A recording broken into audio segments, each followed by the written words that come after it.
Raniapa, Iki, olá, sejam todos muito bem-vindos. Eu me chamo Luciene Castinauá e está começando agora o Conexão, que vai falar sobre jongo e educação quilombola. Vamos falar sobre ancestralidade, um assunto que me toca muito e que com certeza vai tocar você ainda do outro lado da telinha também.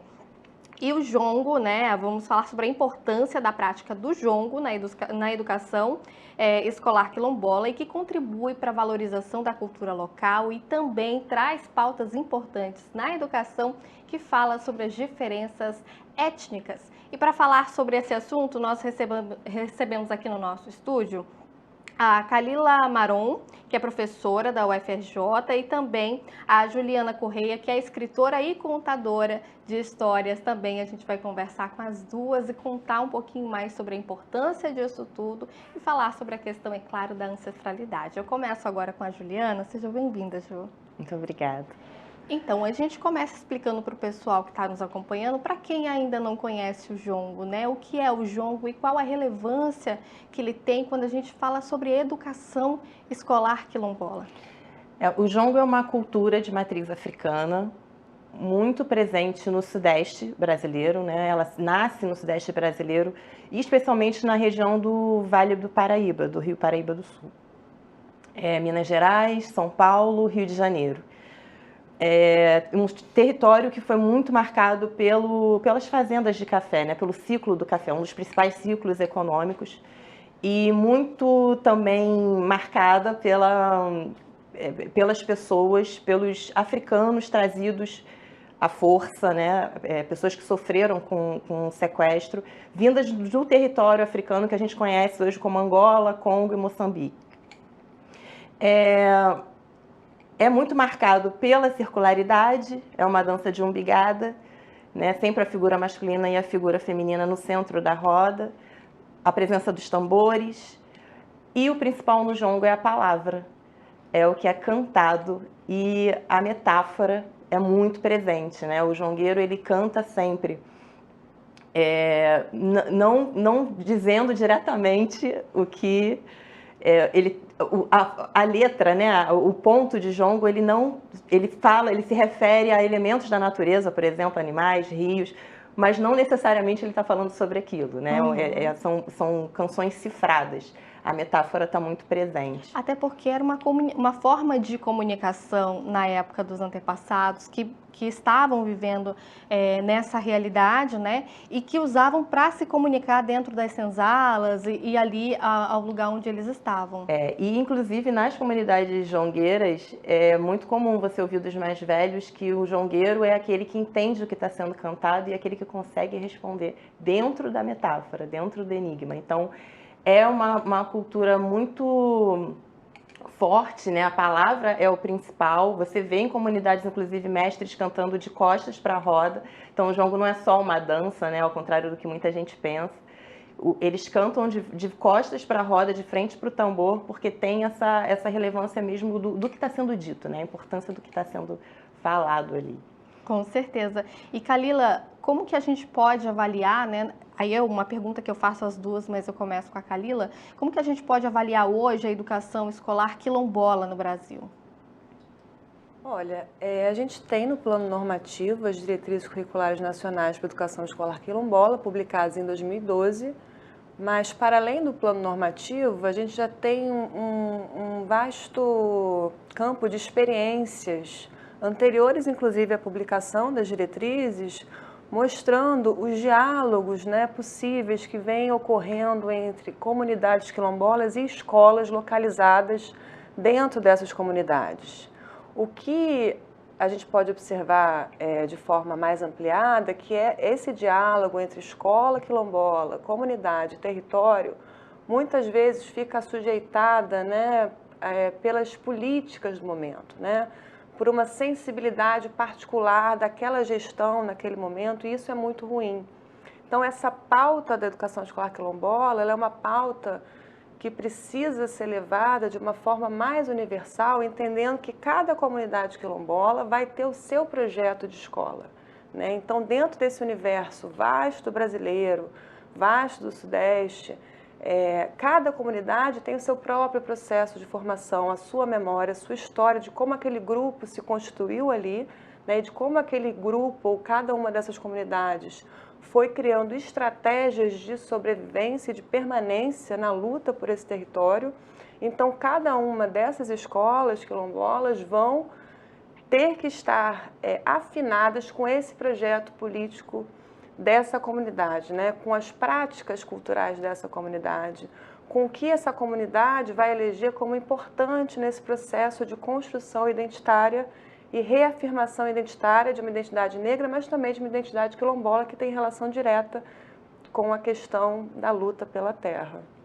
Com certeza. E o que a gente estava conversando aqui, a Ju também um pouquinho anteriormente falando, é que essa educação ela é muito importante para o reconhecimento da criança também, né, Ju? Gostaria que você avaliasse um pouquinho sobre essa educação escolar quilombola e falasse um pouquinho da importância desse reconhecimento da criança. Eu acho que, na verdade, para todas as crianças, né? Inclusive as crianças quilombolas, mas a gente levando em consideração que a gente vive uma sociedade que é muito influenciada, né, por uma cultura europeia, que supervaloriza a escrita, né? Então, a tradição oral, por exemplo, nessa cadeia de transmissão ancestral de saberes, de conhecimentos, de valores, de culturas, elas são fundamentais para que esses grupos que não têm necessariamente, não têm a escrita como principal base para a sua organização, se vejam ali também constituídos, né? Essa hierarquização que é feita pelas elites, né? Enfim, que fazem com que a gente valorize, olhe mais para umas culturas que não são nossas e que a gente não, né? A gente cresce deseducado muitas vezes, afastado do que nos constitui. E aí o jongo, por exemplo, o jongo é uma das formas, né, pensando território, pensando quilombo, se é algo que por si só já traz um sentido de pertencimento àquele lugar, né, a relação com os mais velhos, isso tudo vai ajudar, vai promover nos imaginários o entendimento sobre si mesmo a partir de um repertório que é do próprio local, né? Então, acho que uma das principais referências pode ser essa, né? Sobre a importância de uma prática como a do jongo nas escolas em geral, inclusive nas escolas quilombolas. E é uma coisa muito legal de se falar, até porque eu me coloco também nesse lugar, né, sobre ancestralidade, a oralidade também faz parte da história do povo indígena, e a gente compartilha isso e sente muito, né, essa ausência desses repassar de saberes, do entendimento apagamento, do que é, né? Exatamente. E aí trazer esse resgate das danças de roda, da oralidade, é trazer de fato um conhecimento dos nossos ancestrais e desses saberes que eram passados somente até então pela oralidade, né? E você tem um trabalho de doutorado que fala sobre o jongo, que fala um pouquinho sobre a questão, acho que da educação das crianças. Me conta um pouquinho sobre essa tese de doutorado. Na verdade é uma dissertação de mestrado e o meu estudo, a minha pesquisa foi sobre o baobazinho, que é o meu trabalho com contação de histórias. Foi para tentar entender como era a relação das crianças a partir do contato com o repertório que traz, né? Porque no baobazinho eu só trabalho com histórias africanas e afrodiaspóricas. A minha preocupação é justamente com narrativas que historicamente foram invisibilizadas ou marginalizadas. O jongo eu frequento desde 2014, 2013, quando eu fiz parte de alguns grupos aqui do Rio e pude começar a conhecer algumas comunidades e até algumas comunidades jongueiras. E o quanto isso é importante para a nossa formação também, né? Enquanto artistas ou educadores ou arte educadores, a gente ter acesso a essas referências, a esses repertórios, o quanto isso nos enriquece também para a nossa prática, né? Para a multiplicação do que a gente cria. Enfim, eu sou escritora, contadora de histórias, então é inevitável que todo esse manancial que eu acesso não reflita depois também nas minhas produções, né? E muitas vezes a gente que acaba sendo como é que eu vou dizer?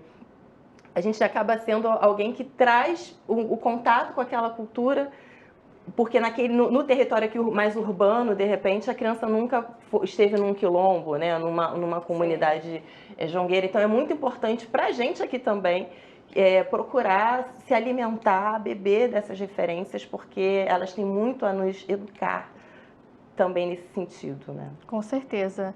Kalila, a Lei 10.639 é uma lei do Brasil que estabelece a obrigatoriedade, né, do ensino da história e cultura afro-brasileira dentro das disciplinas que já fazem parte das grades curriculares. Mas a educação quilombola demorou um pouquinho aí entrar e só entrou nas diretrizes escolares a partir de 2012 e dessa forma foi possível incluir aí a história e a questão do território, dos quilombos, festividades, histórias e ancestralidade.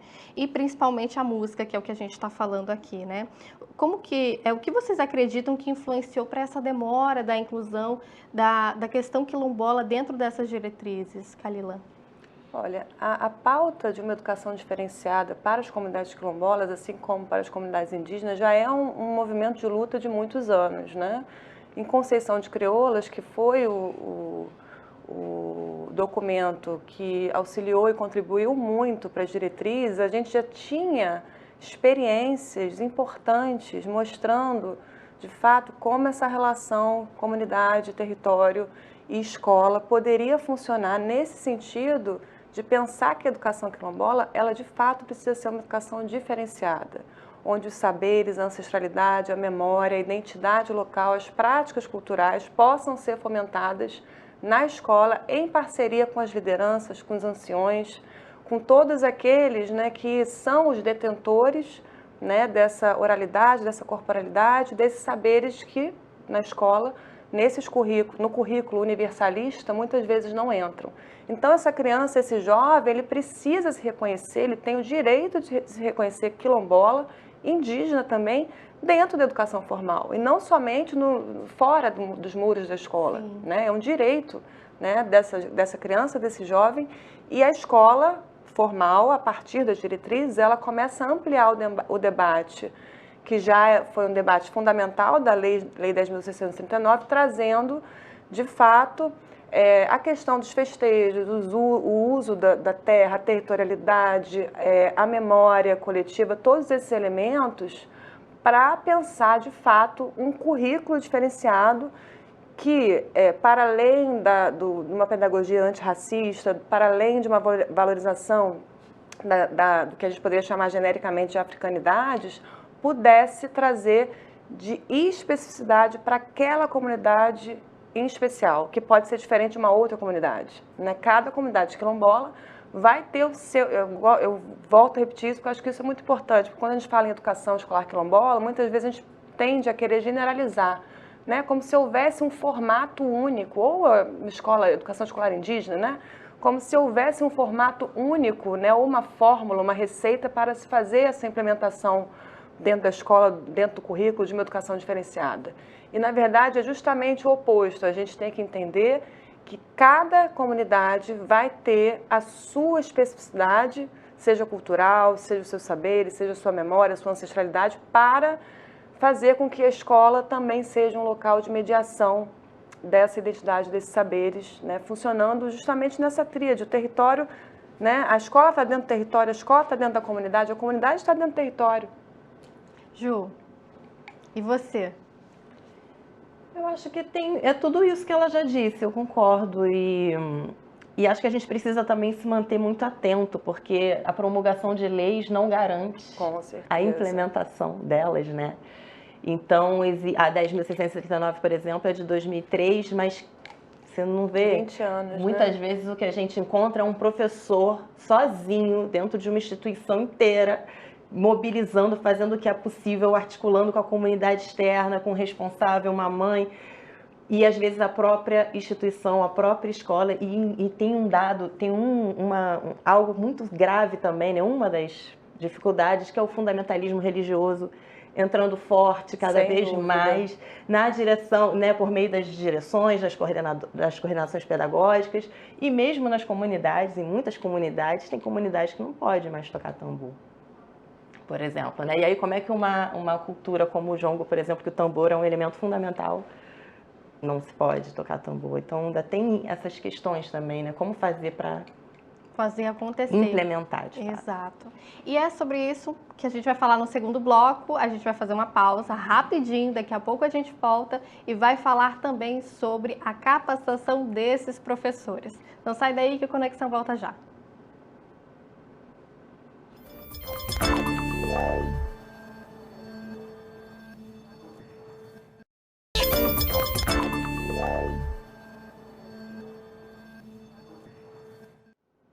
Conexão já está de volta, a gente está falando sobre jongo e educação quilombola e sem, claro, faltar aí a questão da ancestralidade, que está muito presente aqui no programa de hoje. Eu volto ao programa de hoje conversando, o nosso segundo bloco, na verdade, com a Juliana.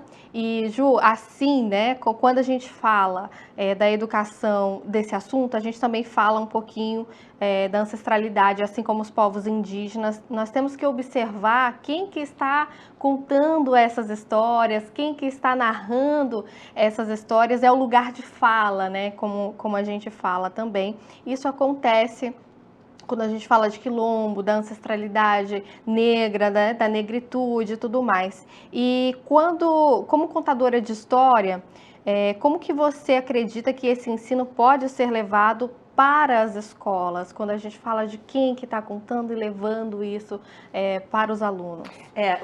Os professores, eu costumo dizer que professora, é uma turma, é uma galera que está sempre muito atenta aos materiais, especialmente à literatura, né? Eles gostam muito especialmente de educação infantil, o Fundamental 1, lembrando que contação de histórias é para todo mundo, tá, gente? Literatura é importante para todas as fases, enfim, todas as séries, todos os anos. Mas a procura é muito grande, esse público é muito engajado. E é importante demais que se tenha atenção às autorias, né, dessas publicações. Até pela importância, o que marca muito a tradição, a oralidade, é também esse caminho que é feito, né? Essa transmissão, essa cadeia de transmissão ancestral, para que ela seja mantida, é importante que a gente diga a referência, que a gente informe de onde cada história vem. Eu escrevi uma história, uma homenagem que eu faço para Clementina de Jesus, que é um grande nome do samba, né? Um grande nome da música do Brasil em geral, mas ela nasceu em Valença, e em Valença tem o Quilombo São José da Serra. E lá no Quilombo São José da Serra, os quilombolas preservam tradições ancestrais, como o jongo, por exemplo. A primeira vez que eu estive no Quilombo São José foi em 2012. Então, a Clementina de Jesus não nasceu no Quilombo São José, mas o Quilombo São José fica em Valença. E aí, na minha narrativa, eu uni as duas coisas. Então, eu olho para a Clementina como se fosse uma criança e ela se embrenha na mata até chegar no Quilombo São José. E aí, coisas vão acontecendo, coisas que eu ouvi no Quilombo São José, dos mais velhos. Então, é um tipo de história que a gente vai pelo lúdico, pelo encantamento, mas trazendo várias referências, vários elementos que existem, de fato, naquela comunidade, né? Que diz respeito àquele lugar, que aquele lugar existe. Então, no final, muitas vezes a criança quer ir lá conhecer, quer essa pastinha, esse lugar existe de verdade. Então, pelo lúdico, né? Pelo encantamento, pelo repertório que já é nosso, algo que é muito forte e que às vezes a gente não tem acesso, justamente por conta do apagamento, justamente por conta desse eurocentrismo, né, dos cânones, que fica sempre muito marcado no lugar do clássico, e o clássico universal não tem nada a ver com essas outras, com as comunidades não ocidentais, né, as sociedades não ocidentais, enfim, basicamente isso. E, Kalila, a gente está falando sobre professores e a formação de professores para todo esse processo, ele é muito importante também, né? Muito importante, mas como a Juliana já comentou aqui, nem todas as políticas, né, são implementadas no tempo esperado e da forma também esperada, né? Então isso é um grande nó nesse tema, porque muitas vezes a gente chega em escolas quilombolas e a gente não tem professores da comunidade quilombola. Então como é que a gente resolve isso, né? Essa formação continuada que precisa existir, como a gente fez esse seminário em São Pedro da Aldeia, de formar esses professores não quilombolas para atuarem nessas escolas quilombolas, é um movimento muito importante, mas ele não é suficiente. A gente precisa ter professores das comunidades quilombolas também né, atuando nessas escolas, talvez políticas públicas, inclusive, com cotas de concursos para esses professores e essas professoras formadas das comunidades, para que eles tenham, digamos, esse direito, né, de escolher e entrar na escola local dentro do seu território. Então, isso é uma dinâmica ainda que eu entendo que a gente está caminhando muito devagar, mas esse trabalho de formiguinha vem acontecendo e aí a parceria da universidade, das escolas, das secretarias de educação, né, as políticas públicas, tudo isso vai trazendo, vai fomentando, né, esse mosaico importantíssimo para a gente poder lidar com essa dificuldade, né, porque o currículo também, com esses saberes afrodiaspóricos, com essas culturas, com essas tradições, muitas vezes não entram na escola e a gente responsabiliza o professor, mas sem entender que o professor ele está ali na ponta, né? Ele por si só não pode ser responsável sozinho, né? Por essa questão que é muito grandiosa e depende de inúmeros fatores que precisam ser montados para que isso se efetive na prática e esse currículo de fato não seja só invisibilizado, né? Não permaneça sendo invisibilizado, mas que ele possa ser trabalhado de forma responsável, não folclorizado e não exotizado, porque isso também é uma questão importante que a gente precisa colocar no debate. Com toda a certeza. A gente enfrenta muito ainda essa questão nos dias de hoje. E por isso que o jongo, né, e esse tipo de educação voltada às escolas quilombolas também, de fato, são uma forma de resistência da cultura e dos povos que ali estão vivendo e se conectando com a sua ancestralidade também, né? Sim, sim. Eu gostaria que vocês falassem um pouquinho sobre isso e também, Ju, não só o jongo vem da cultura africana, né? Tem outros ritmos que também são trabalhados, que a gente também pode observar que fazem parte dessa cultura também e que são inseridas na educação também, Ju. Eu sempre falo, né? No meu caso, assim, especificamente, que eu sou formada... Eu falo minha formação acadêmica, mas eu sempre digo, gente, o funk, o samba, a capoeira também me formam, porque são núcleos de cultura de matriz africana, onde eu aprendi a me olhar de forma positiva, a me reconhecer. Então, você vê professores, muitas vezes, né, educadores, trazendo para a sala de aula, desde que, assim, partindo até de uma letra, de um samba enredo, né, mas... O quanto a gente aprende também a partir desses repertórios, né? O Chico Rei, por exemplo, a história do Galanga, né? Que foi rei do Congo, escravizado no século XVIII, trazido para o Brasil, foi trabalhar à força em Vila Rica, atual Ouro Preto, e escondeu o pó do ouro no cabelo junto com os outros congoleses, né? E assim conseguiram se alforriar, escondendo aquele ouro no fim do trabalho, no dia inteiro numa mina de ouro, escondia o ouro, o pó do ouro na pia da igreja de Nossa Senhora do Rosário. E assim teria nascido a Congada, a festa de coroação do rei do Congo. Então, quanto que essas culturas têm a nos ensinar sobre uma história que não está no livro didático. Né? Pelo menos na minha época não estava. E somente nesses núcleos a gente vai acessar. E aí a história dita oficial afirma que ele não existiu, porque não tem documento escrito. Só que se a gente viaja a Ouro Preto, a gente consegue visitar a Encardideira, que é a mina de ouro onde ele trabalhou. A gente consegue visitar a igreja de Santa Efigênia do Alto da Cruz, que teria sido fundada por ele. A gente vê a Congada acontecendo. Então, para mim, existe. Quem vai dizer que não existe? É de novo aquela questão da hierarquia sobre vale o que está escrito, né? A supervalorização da escrita em detrimento aos saberes, às memórias que estão guardadas pela tradição oral. E o Brasil tem muitas histórias que não foram contadas, né? Que não foram oficializadas. Isso é projeto. E, Kalila, eu gostaria que você comentasse um pouquinho desses ritmos que também fazem parte desse ensino dentro das escolas e mostrar isso para a criança, né? Eu tive uma conversa com a Marilda, que infelizmente não pôde participar aqui com a gente, que as crianças, elas se animam em fazer a roda, em bater palma, a Marilda, que é de um quilombo e também é contadora de história, né? E eu gostaria que você compartilhasse isso também, desses ritmos e da interação da criança, e isso não só como um conhecimento, mas para o desenvolvimento dessa criança como cidadão, inserir na sociedade futuramente também. Olha, é muito interessante porque, na verdade, não é só a tradição oral, é a corporalidade também que está ali. Né? Então, quando uma criança de 3, 4 anos ela já está entrando numa roda de jongo, ela já tem um aprendizado para além da oralidade corporal, né? de um ritual, de reverenciar o tambor na hora de entrar na roda, de fazer um passo no meio da roda. Então, isso é muito interessante, pensando também que o jongo ele passou por muitos processos de ressignificação. Então, o jongo hoje, em muitas dessas comunidades, ele não tem mais essa relação direta, né, com o jongo do período, né, da escravidão, né, que acontecia ali como uma forma complexa e poética de resistência, né, mediante a situação de privação de liberdade dos negros e africanos escravizados. Então, a gente percebe hoje que esse jongo ele é ressignificado e as crianças e os jovens tomam conta das rodas, né? Então as rodas elas entram e o jongo ele entra como uma forma de manter viva essa memória e essa ancestralidade.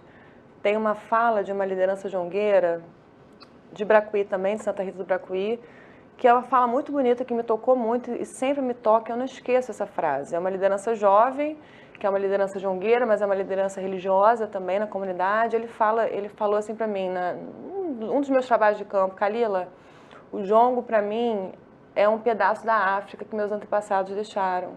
O jongo para mim é agradecer porque eu tenho uma memória. O jongo para mim é reverenciar a luta de todos que já foram e permitiram que eu estivesse aqui hoje. Então eu acho que é isso, não preciso falar mais nada. Eu fico até emocionada porque é isso, né? É um sentido de uma memória e dessa oralidade desse corpo que está, né, ali naquele momento muito, muito bonito.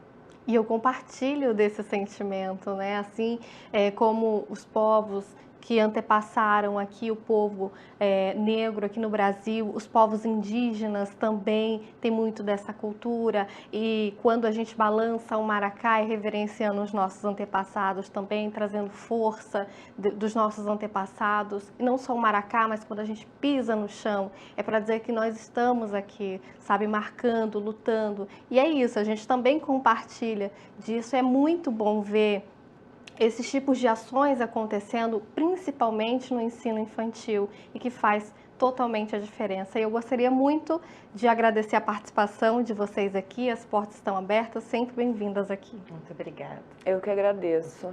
E a gente vai encerrando o programa de hoje assim, nessa energia positiva, né? Puxari, só energia positiva, finalizando mais um Conexão que você pode ver e rever quantas vezes quiser lá no Globoplay. Até o próximo programa. Tchau, tchau.